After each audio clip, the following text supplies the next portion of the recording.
And when I think about all the years of what I've learned, I think of a quote that I often hear from Sam.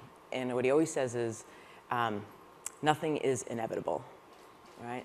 And so, I don't believe in the inevitable. I don't believe in it. So what it means is, when you don't believe in the inevitable, it means you don't expect that that's how things have to turn out. You can change them.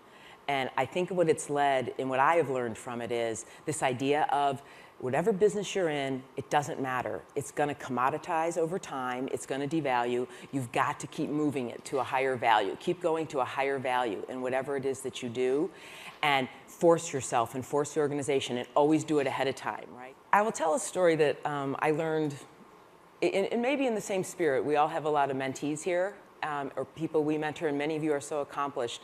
But when you say what keeps you fresh, I remember, and I want to connect sort of two stories, really early in my career. I can remember being offered a big job. And I can remember my reaction to the person who offered it to me. I right away said, you know what? I'm not ready for this job. I need more time, I need more experience, and then I could really do it well. And so I said to him, I need to go home and think about it. And I went home that night, and I've been married 32 years now. And my husband at the time, as usual, I'm blah, blah, blahing, and he's just sitting there. And as I'm telling him about this, and I told him I would get back to them tomorrow, and he said to me, he looked at me, and he just looked at me and he said, do you think a man would have ever answered that question that way? And I sort of sat there, and it taught me a lesson. And he said, I know you. You go do it. You're going to, 6 months, you're going to be bored. My goodness, why didn't you? And what it taught me was, and it's related to how do you stay fresh. What it taught me was, you have to be very confident, even though you're so self-critical inside about what it is you may or may not know. And that, to me, leads to taking risks. Because I think it's easy for people to say, take a risk, take a risk.